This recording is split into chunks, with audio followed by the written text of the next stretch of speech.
Welcome to the USU Career Studio podcast that helps you navigate your career path. If you enjoyed this episode, make sure to tell your friends and family all about it. Subscribe to our podcast on Apple, Spotify, YouTube, or anywhere else you listen to get access to our newest content. Thanks for joining us for our Friday face-to-face episode. I'm Marissa Armistead, your host, and I'm so excited to welcome Regan Eggli here to the show today. Welcome, Regan. Thanks for having me. I'm excited to be here. I'm super excited for our chat today. So Regan earned her Bachelor of Science in Psychology, a Master's in Human Resources, and a Master's in Business Administration, all from USU. Regan has experience in career advising, staffing development and analytics, hiring research, student settlement implementation, leadership and learning, and organizational development.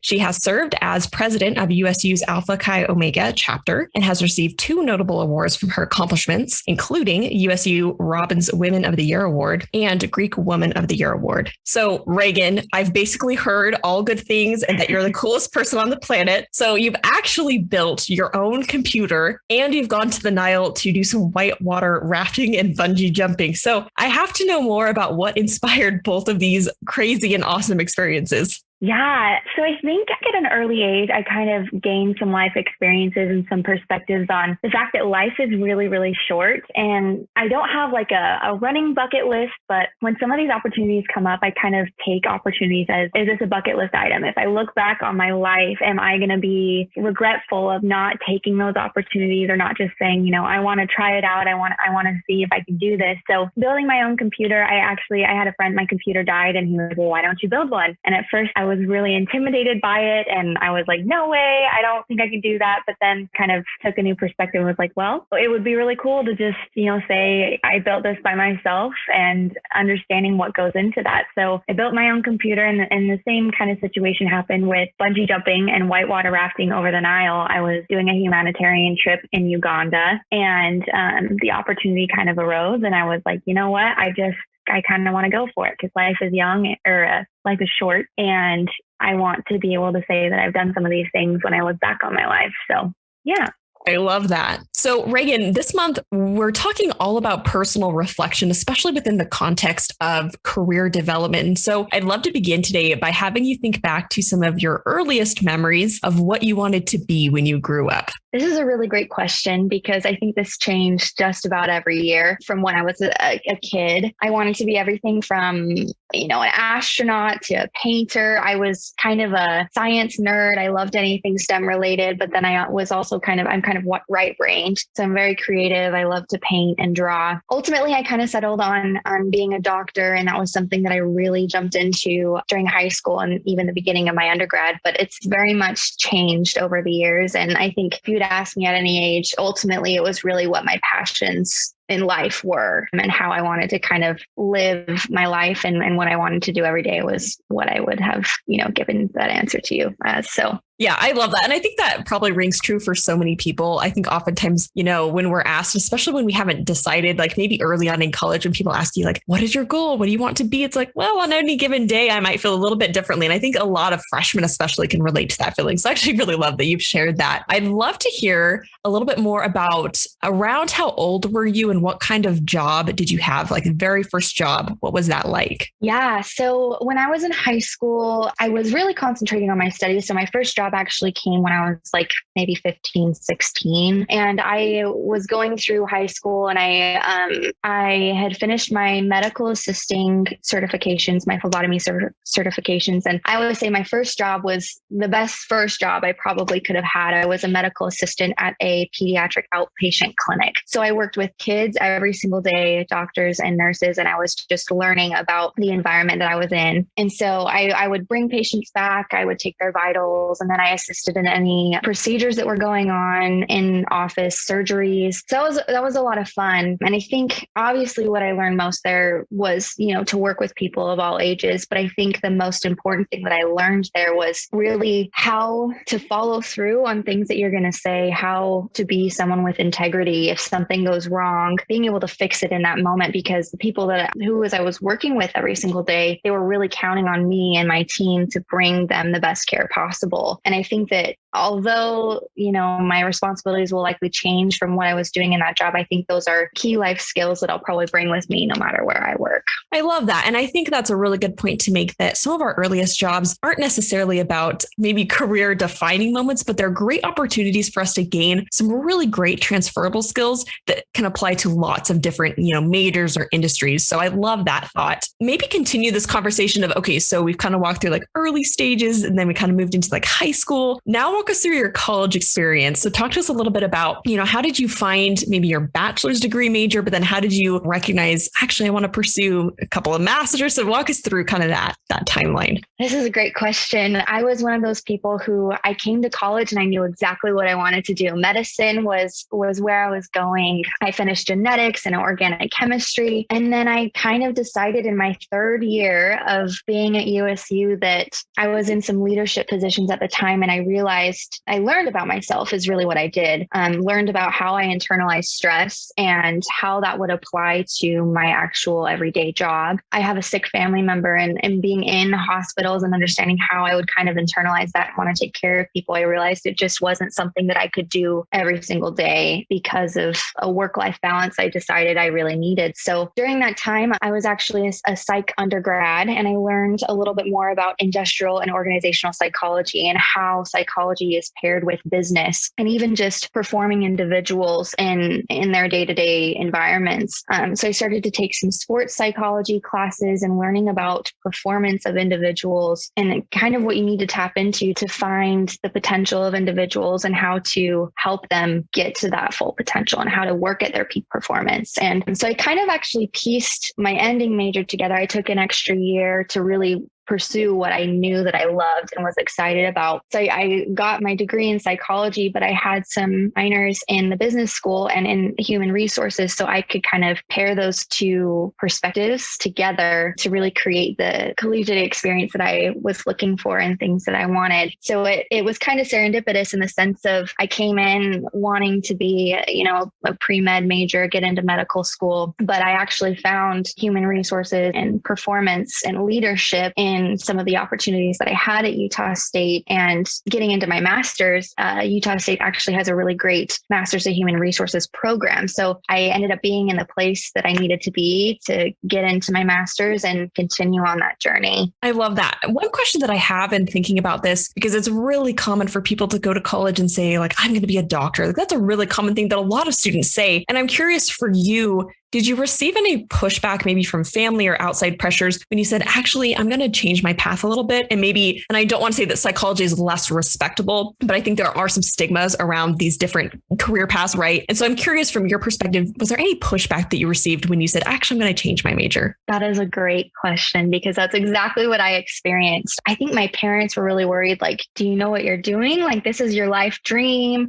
This is something that you've always talked about. Are you sure this isn't the route that you want to go? I remember meeting with my advisor and talking to them. And when I actually found industrial and organizational psychology, I spammed the faculty department. I was like, tell me anything you know. I really want to learn and understand. Like, I think this is the route I want to take. And I left the advisor's office and I called my mom and I was like, Mom, I think I'm going to change my major. I think I'm going to change everything. It might add an extra year, but this is really what I want to do. And I want to make sure that, I don't just settle for something because I've been here for 3 years. I really want to leave with something that I can see myself doing long term. And there was some silence on the other end where she was trying to process what I had just told her. But I think that through me kind of following my aspirations and really jumping in, learning as much as I could and kind of, when I pivoted, I really needed to kind of make a plan of what that would look like for myself and even for the people around me. I might not be a doctor or a PA or even a nurse. I want to take this different route. And this is kind of what it looks like. And these are the opportunities that I have and that I want to kind of explore and decide if it's really right for me. And that ended up working out really well with some of the faculty members that I've met and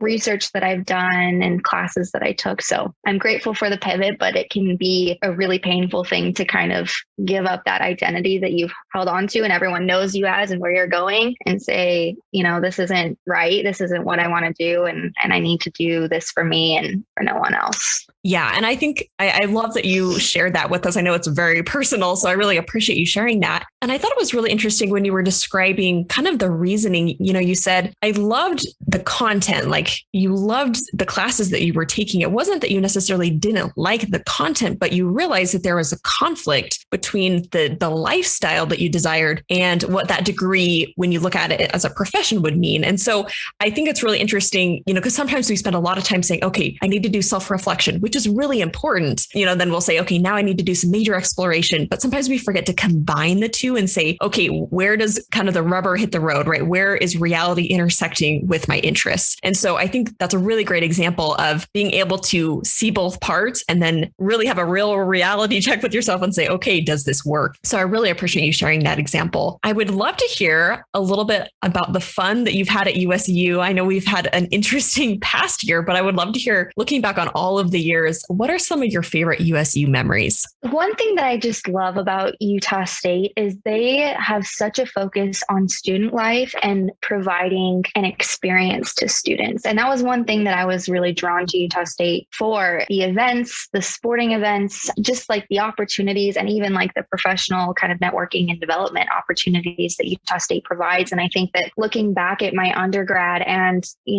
my master's experiences, I think those were some of the things that I just really will hold near and dear to my heart. But in my undergrad, I was a part of the fraternity and sorority life. I was a part of Alpha Chi Omega. And some of those experiences definitely came through being a member of that organization, specifically thinking to like Greek leadership weekend, where, we go up to Bear Lake and meeting different people and being a part of those opportunities. And so I think if we're taking kind of the topic of conversation here, looking back, I think my best experiences were the experiences that I just said yes to, that I was open to meeting new people, doing new things that I wouldn't normally say yes to, maybe finding more of that work-life balance and saying, okay, I do need to prioritize some social time here. And Utah State gave a great environment and opportunities to be able to do that. I think really the people and experiences that I've had have just been so awesome. I love that. And, it was making me think back just a couple of days ago, even I was thinking back to high school, actually, and I was thinking about the leadership roles that I had there and how important at the time, they really didn't feel this way,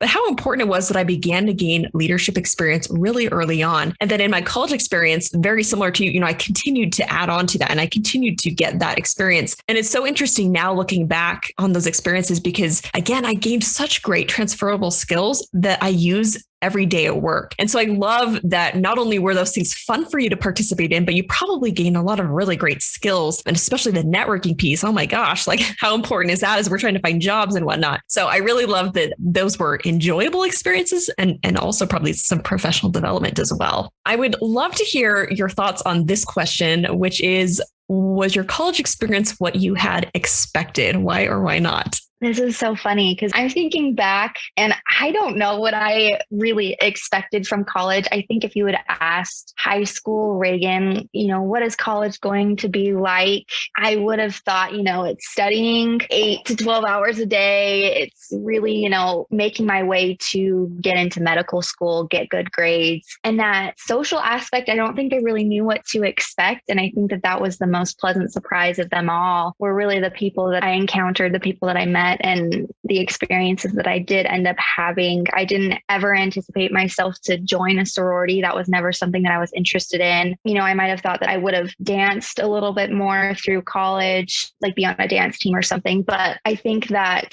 all of the twists and turns that have happened along the way have been just as they've needed to be. Although I think it is hard, as maybe a freshman or sophomore, because you think it should be going one way because you pictured it. You should be doing these things, or, this is who I have been and this is what I should be participating in. But all of the extra things that I needed to learn about myself along the way were things that I couldn't have anticipated, but I'm really grateful that they did happen. And I wouldn't trade some of those surprises for anything. I love that. Yeah, I love this idea of learning and also experiencing new things. I think that's a piece of college that maybe was wasn't top of mind for people before the pandemic. But once those social pieces were kind of stripped away, I think people have realized such an important part of the college experience is that self-discovery. It's going to a different club or it's going to a new event. And so I love that that has been part of what you didn't expect, but it turned out to be a really good piece. So I love that. Regan, I would love to hear, as you think back on this experience of college, who has been one of your biggest cheerleaders throughout the experience? Yeah.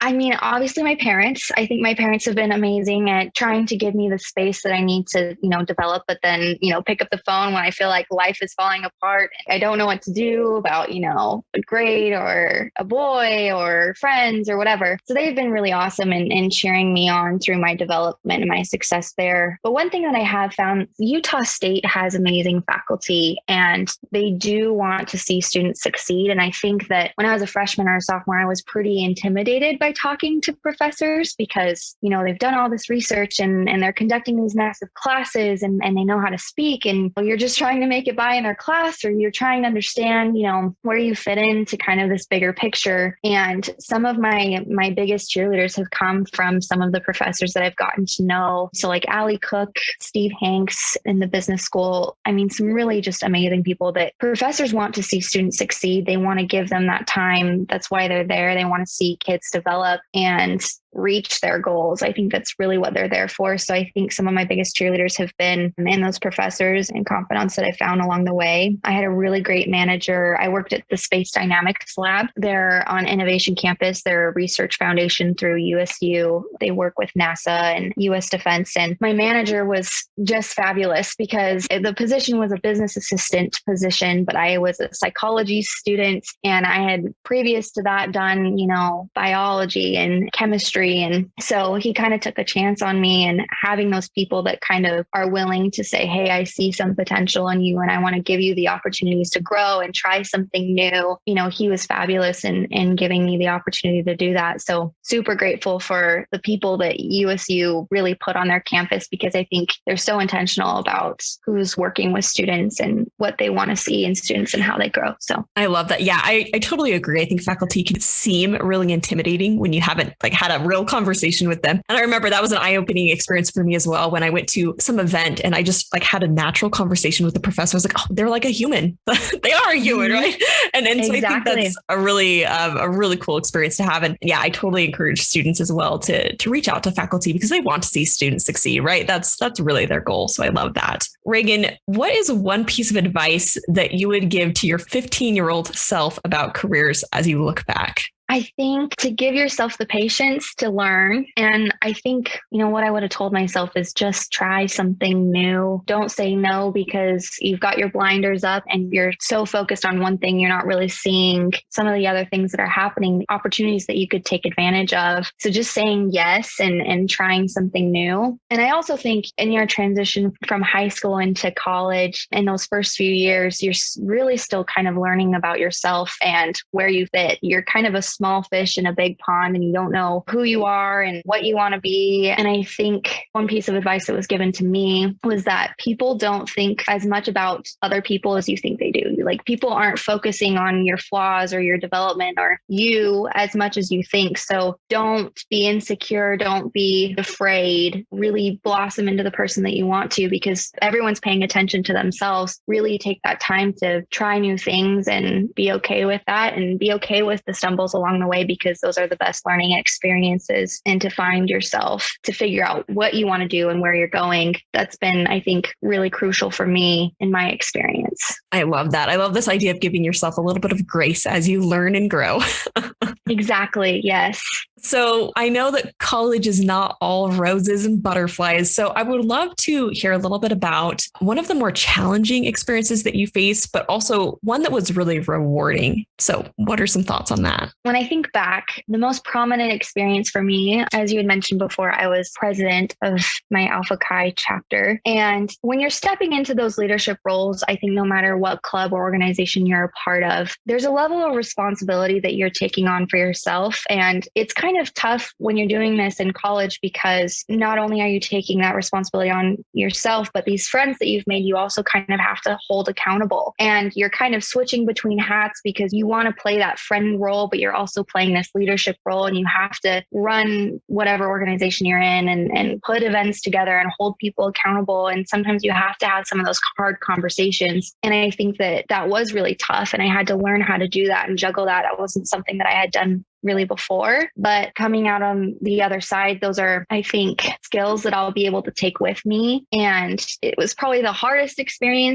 year of my life, but I grew more in that year of challenging myself if I had not taken that opportunity. So I think that if anyone listening, has the opportunity to be a leader and try something new, it might sound really hard, but challenge yourself and try to put yourself in that situation to be a little bit more uncomfortable and work through it, because I think you'll be a better person because of it, and you'll gain some new perspectives that will be helpful down the line. I think this is so key. And I totally agree with the thought of, in the hardest challenges that we experience is really where we have the opportunity to learn the most about ourselves and just about life. And so I really love that you've brought up that sentiment. I think it's so important, especially throughout college. So Regan, I know obviously you're graduating soon. You have some new and exciting things on the horizon. And so I'd love to hear a little bit about what your next steps might look like after graduation. Yes, the light at the end of the tunnel.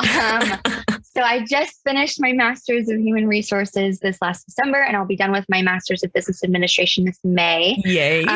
And I will be joining a leadership development program with Capital One in DC in July. So I'm excited to get some time between then and really jump into the professional world. And I've never lived in anywhere but really Utah. So it'll be fun to, I think, be a young professional in a new space and try something new. And yeah, I'm really so exciting. So talk to me a little bit about that position. How does your past experience, how will you use that in this new position? Yeah. So this leadership development program is focused on human resources. So I will be using my MHR sort of experience and education in that space. Something that a lot of people actually, I didn't know this until I really got into my master's, but some of these corporate companies, they have leadership development programs, and really what they're meant to do is kind of fast track people to management. And these programs, they rotate you between different roles after maybe a 9 to 12 month period. So you can get a lot of different experiences kind of in a compacted few years. So that's what I'll be doing. Is I don't know what my first role will be, but I'll kind of move through some different facets in HR to get some different experiences kind of in a compressed amount of time. And we'll see where it takes me after that.